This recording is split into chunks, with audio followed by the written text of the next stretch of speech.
इसके study point Siliguri के इस मॉडल एक्टिविटी टास्क के वीडियो में स्वागत है। इस वीडियो में हम लोग class 10 geography model activity task जनवरी 2022 को कवर करने जा रहे हैं। आप अपनी स्क्रीन पर इंग्लिश वर्जन का क्वेश्चन पेपर को देख पा रहे हैं। इसी क्वेश्चन पेपर का हिंदी में रूपांतरित करके इसकी स्टडी पॉइंट सिलीगुड़ी आपके लिए solution geography model activity task जनवरी 2022 को लेकर आया है। तो चलिए बिन समय गंवाए इस वीडियो को शुरू करते हैं। पहला क्वेश्चन में देख लीजिए 3 मार्क्स का MCQ टाइप क्वेश्चन दिया गया है। तो 1.1 का जो आंसर होगा वह देख लीजिए सी नंबर होगा ज्वालामुखी।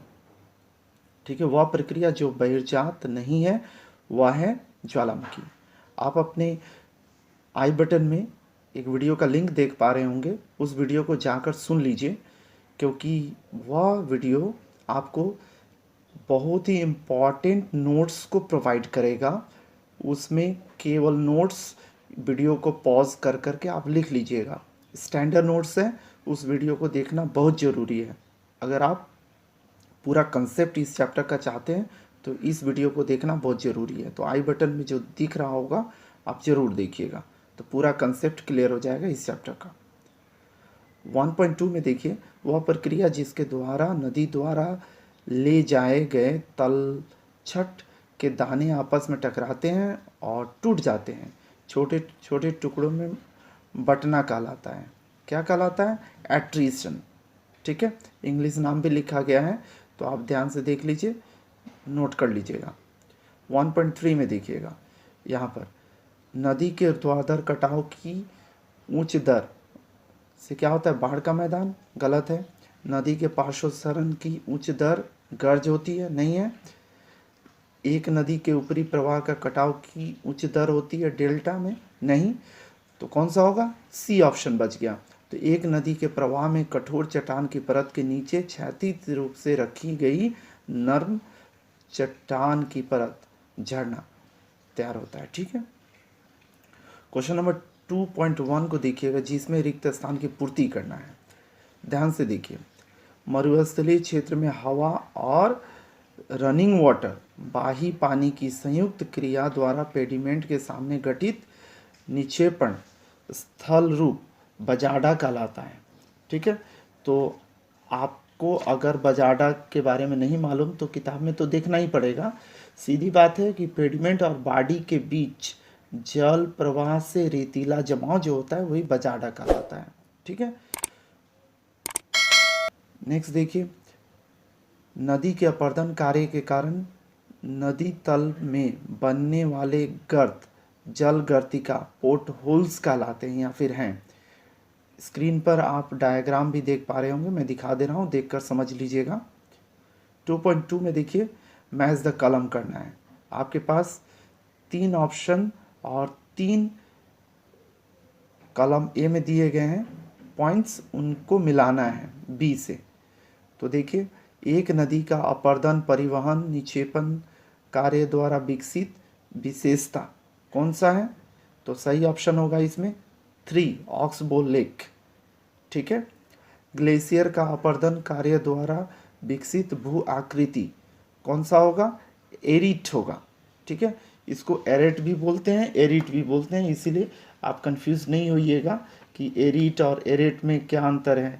हिंदी में अलग अलग नाम हो ही सकता है, अलग अलग नाम से बोला जाता है।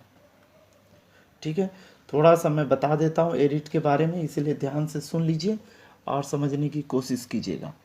जब एक पर्वतीय कटक मतलब समझ लीजिए आप,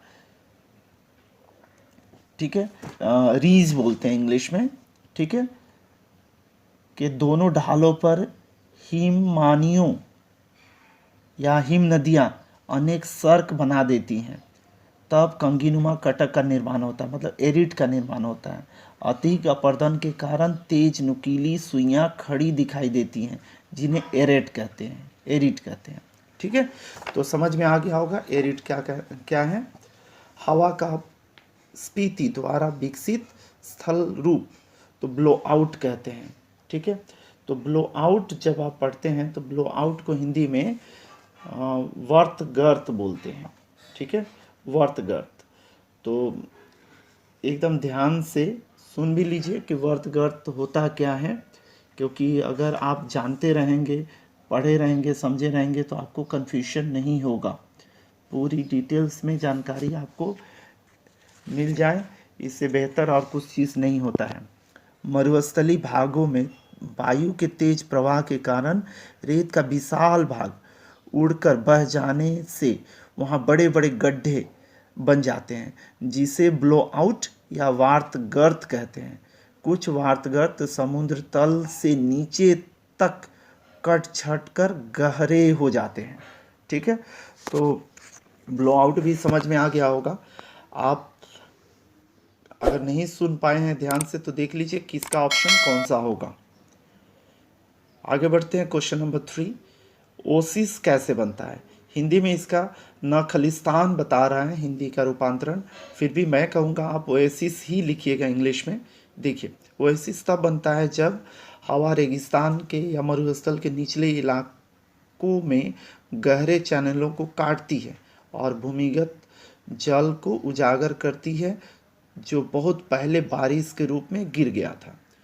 या फिर आप इसको और बड़ा करने के लिए इसको लिख सकते हैं, एक ओएसिस कई तरह से बनाया जा सकता है या बनता है।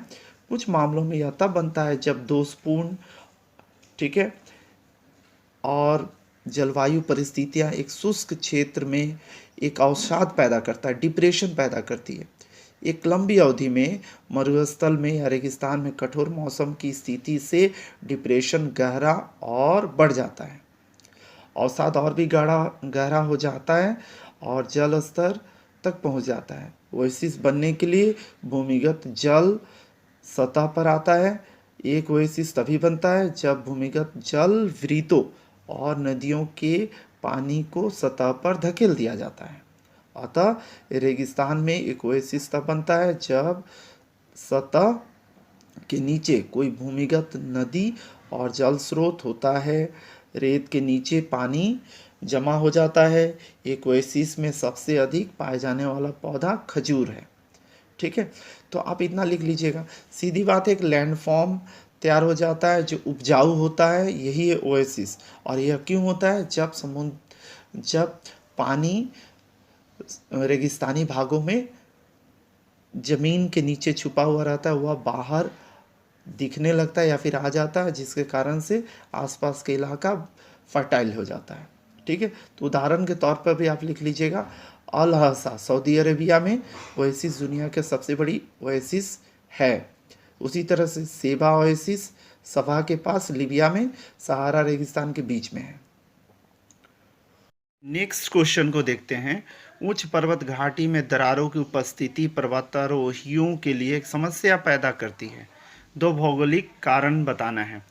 तो देखिए, उच्च पर्वत घाटी के हिमनद पर स्थित एक गहरा खड्ड पर्वतारोहण में हमेशा बाधा उत्पन्न करती है।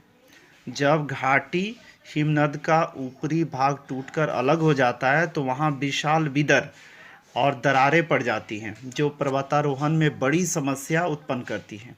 ऐसी समस्या हिमानी के द्वारा निर्मित दो भौगोलिक आकृति के कारण होता है, हिमविदर जिसको बर्ग श्रुंड कहते हैं और हिम विदर जिसको क्रीभा शेष कहते हैं। ठीक है, ये दो कारण लिख लीजिएगा। इसके अलावे भी है हिम रेखा या प्लावी हिम भी समस्या है, किंतु हिम विदर और हिमदर, बर्गश्रुंड और क्रीभाशेष, यह दो मेन हैं। क्या होता है यह? जब घाटी हिम नदी का ऊपरी भाग अलग हो जाता है तो वहाँ विशाल हिमदर या दरार उत्पन्न हो जाता है। ठीक है, जिसको हम लोग वर्गश्रुंड बोल रहे हैं। और हिमानी पर गहरा गैप, ठीक है, क्रैक या फीसर, तो उसको हिमविदर या क्रीभाशेष कहते हैं। आगे बढ़ते हैं, क्वेश्चन नंबर 4 को देखते हैं। मरुस्थल के विस्तार को नियंत्रित करने के लिए 3 निवारक उपायों का उल्लेख कीजिए। देखिए, मरुस्थल के विस्तार को नियंत्रित करने के लिए निम्नलिखित उपायों का प्रयोग किया जा सकता है। पहला है जीवाश्म ऊर्जा जैसे कोयला, पेट्रोलियम आदि के उपयोग को कम करके इनको रोक दीजिए।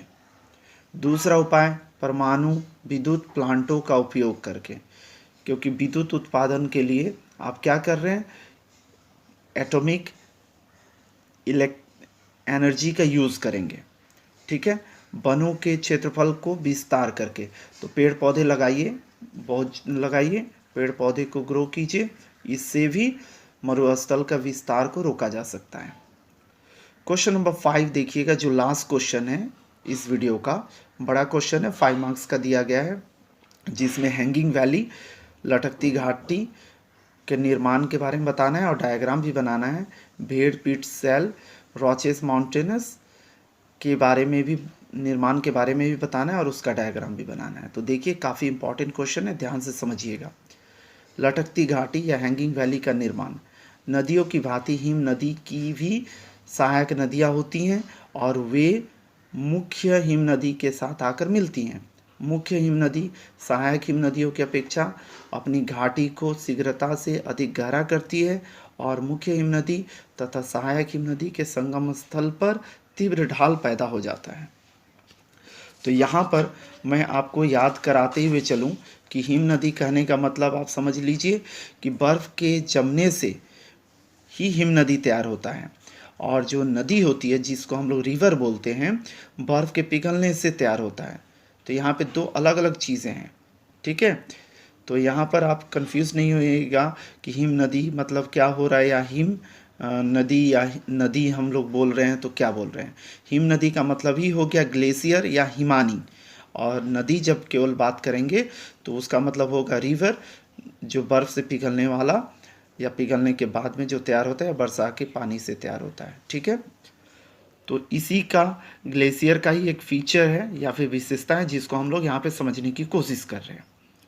सहायक हिम नदी के घाटी के तली मुख्य हिम नदी की घाटी की तली से ऊंची होती है, अतः तापमान बढ़ने पर जब बर्फ पिघलने लगती है तो सहायक नदी का जल मुख्य हिम नदी की घाटी में जलप्रपात के रूप में गिरने लगता है, और सहायक नदी की घाटी मुख्य नदी की घाटी में लटकती हुई प्रतीत होती है। इसे ही लटकती हुई घाटी या हैंगिंग वैली कहते हैं। डायग्राम आप देख लीजिए, डायग्राम को आप सही से उतार लीजिएगा, क्योंकि आपको इसके बनाने के लिए ही नंबर मिलने वाला है। ठीक है, फिर भी कोई भी कंफ्यूजन हो डायग्राम को लेकर तो आप कमेंट सेक्शन में जाकर कमेंट जरूर कीजिएगा। अगर अभी तक आप इसकी स्टडी पॉइंट सिलीगुड़ी को भी सब्सक्राइब नहीं किए हैं तो तुरंत सब्सक्राइब कर लीजिएगा। लाइक और शेयर करना अपने दोस्तों से बिल्कुल नहीं भूलिएगा। अतः हिम के पिघलने पर जब इन लटकती हुई घाटियों से जल मुख्य हिम नदी की गहरी घाटियों में गिरता है, तब जलप्रपात का निर्माण होता है। इस कारण इसे लटकती घाटी या निलंबित घाटी भी कहते हैं। तो लटकती घाटी की जगह में निलंबित घाटी अगर दे तो भी आपको यही चीज़ लिखना है। ठीक है, डायग्राम ज्योग्राफी में बनाना बहुत ज़रूरी होता है, नहीं भी बोलता तो भी अगर आप बनाते तो बहुत ही अच्छा होता। नेक्स्ट पार्ट देख लीजिए, भेड़ पेट सिल, रॉचेस माउंटेन या माउंटेनेस का निर्माण। हिमानी या हिम नदी अवघर्षण से चिकना या सपाट ढाल का निर्माण करता है। हिम नदी अपने मार्ग में उपस्थित टीले को घिसकर गोलाकार या अंडाकार बना देता है। इसका पृष्ठ भाग ऊबड़ खाबड़ ही रह जाता है। हिम के हट जाने के बाद यह टीले दूर से देखने में भेड़ के समान दिखाई देते हैं। ठीक है, इनके पीछे का ढाल मंद और आगे का तेज होता है। अगला भाग टूट टूट कर सीढ़ी नुमा बन जाता है। इसे फ्रेंच भाषा में रोचेस माउंटेनी कहते हैं, जिसे हिंदी में भेड़ पीट सेल कहते हैं। ठीक है, तो उम्मीद कर रहा हूँ आपको समझ में आ गया होगा। डायग्राम बना लीजिएगा इस तरह से और सही से नोट डाउन कर लीजिएगा। स्क्रीनशॉट लेते हुए या वीडियो को पॉज करते हुए भी आप लिख सकते हैं। इसकी स्टडी पॉइंट सिलीगुड़ी को देखते रहने के लिए अंत तक बहुत बहुत धन्यवाद। Thank you very much for watching इसकी स्टडी पॉइंट सिलीगुड़ी।